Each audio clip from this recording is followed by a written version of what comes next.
nodasyon. Candon City Division, tara na!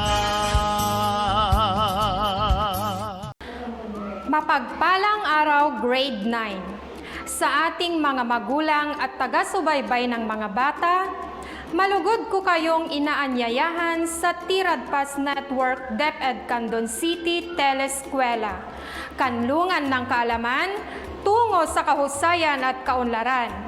Ano pang hinihintay mo? Tara na! Ako, si Ginang Marinel, ang inyong guro sa Filipino Baitang Siyam. Ang ating paksang pag-aaralan ngayon ay tungkol sa ponemang suprasegmental. Handa ka na bang matuto? Kung handa ka na, siguraduhin mong hawak mo na ang iyong sagutang papel, ballpen at self-learning module 1. Ang ating aralin ngayon ay nakabatay sa most essential learning competency na nagagamit ang suprasegmental na antala o hinto, diin, at tono sa pagbigkas ng tangka at haiko. Ang ating layunin ay naiisa-isa ang ponemang suprasegmental. Nabibigkas ng tama ang mga salita batay sa tono, diin o haba at antala. Alam mo bang mahalagang wasto at tama ang pagbigkas natin sa mga salita kapag tayo ay nakikipag-usap? Paano ko nasabi? Panoorin mo ito.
Napansin mo ba ang pagkakaroon ng kalituhan sa pag-uusap ni Sosi at Joby?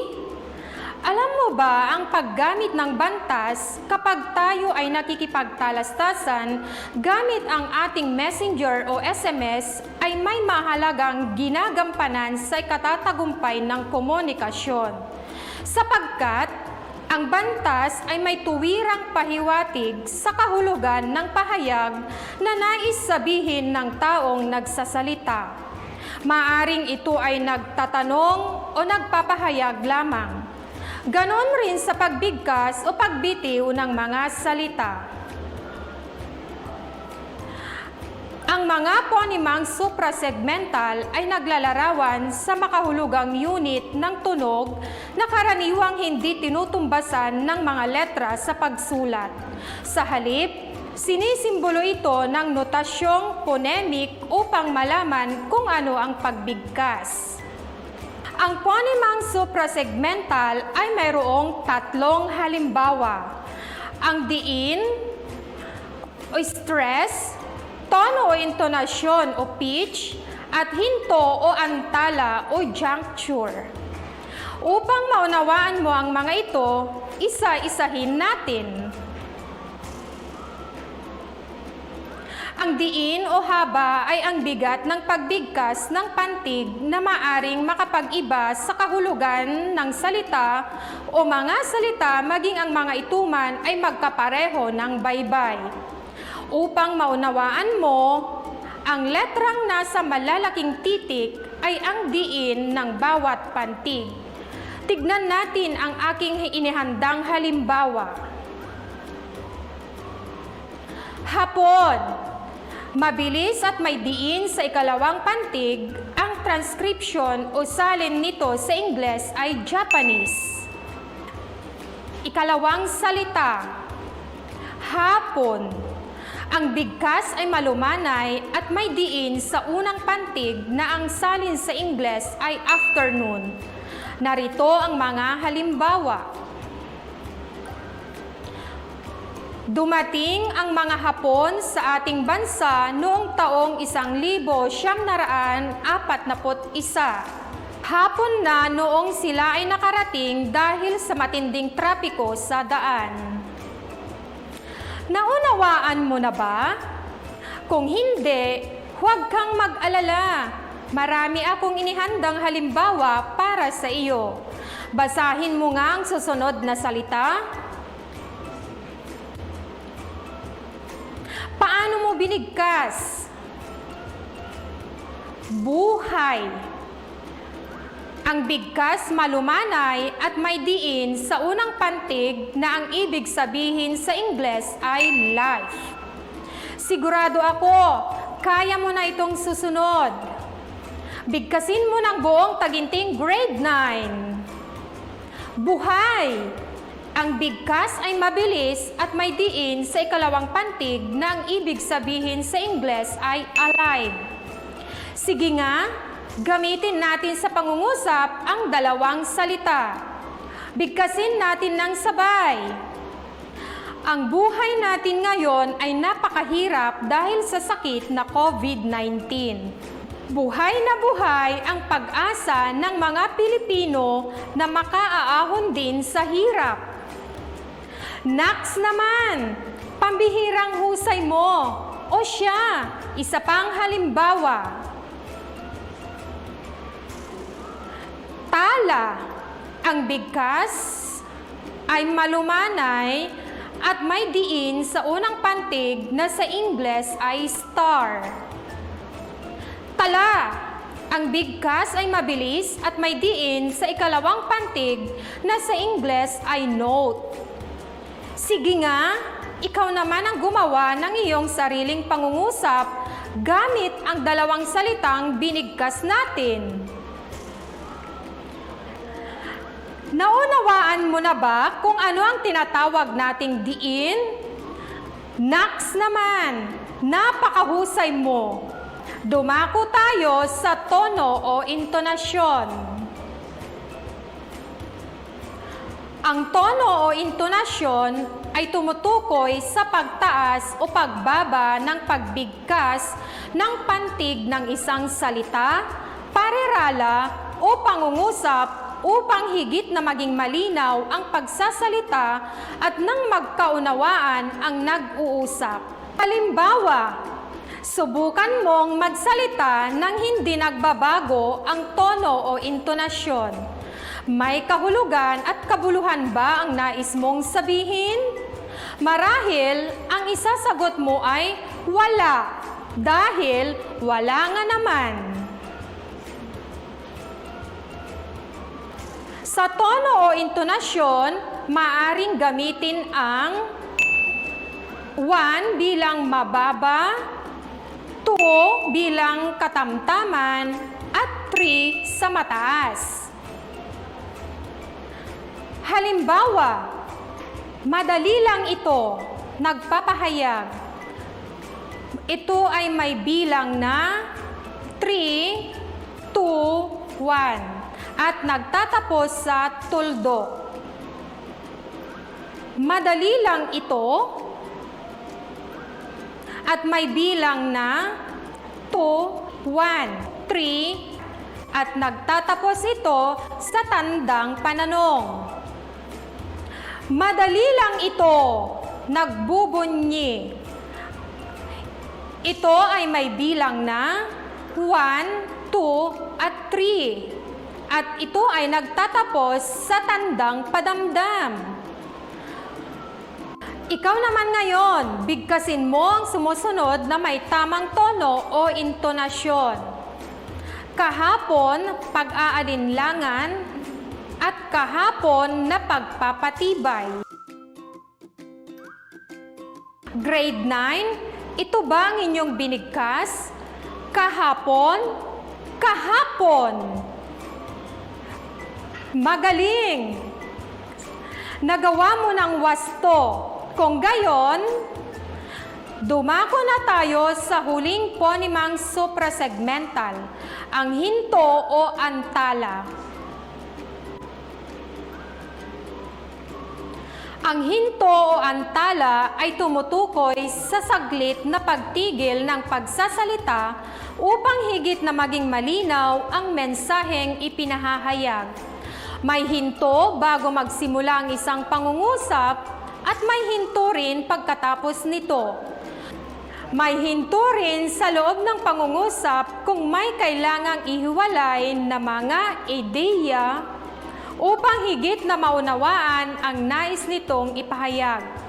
Kuwit ang ginagamit sa hinto.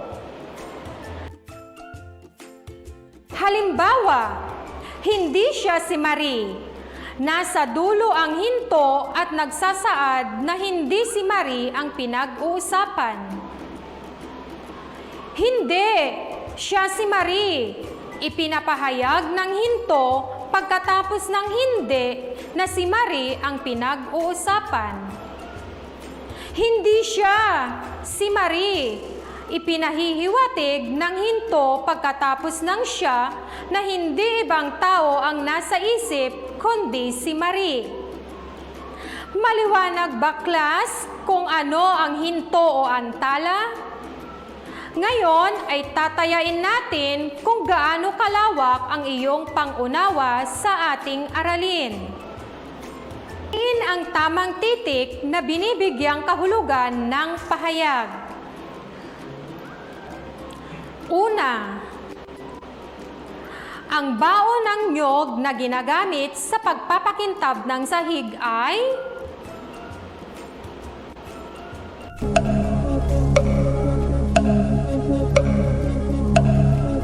tama. Ang sagot ay letrang A, bunot. Ikalawa, alin sa sumusunod ang ginagamit sa pagbubungkal ng lupa?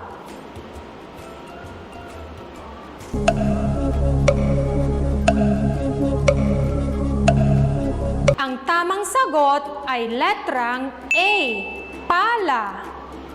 Magaling, grade 9. Ikatlo, alin sa sumusunod ang tamang pagtotono sa salitang magaling?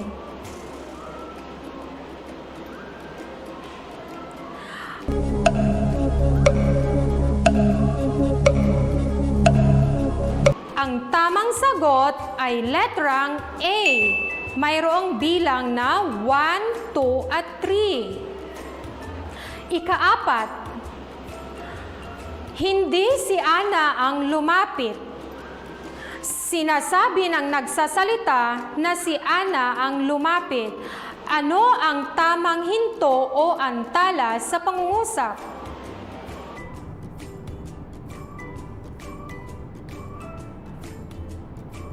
Ang tamang sagot ay letrang B. Hindi, si Ana ang lumapit. Ikalima, hindi siya ang nakita ko kanina. Sinasabi ng nagsasalita na iba ang kanyang nakita. Ano ang tamang hinto o antala?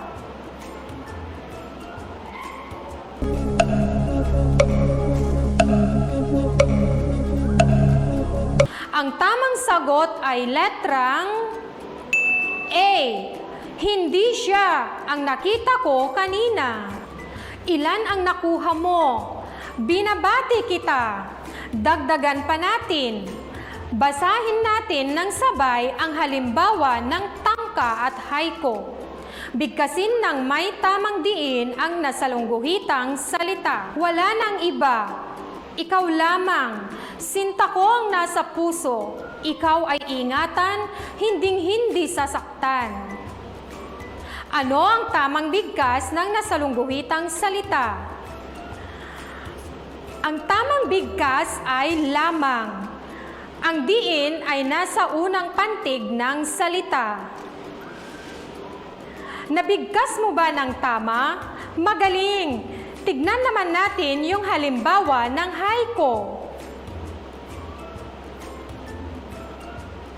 Pinakatunay na kaibigang tunay ang buong buhay. Ang tamang bigkas ay buhay. Ang diin ay nasa unang pantig ng salita. At diyan nagtatapos ang iyong pagsasanay. Binabati kita sa iyong husay na ipinamalas. Grade 9, huwag kalilimutan ang mga konseptong inyong natutuhan ngayong araw.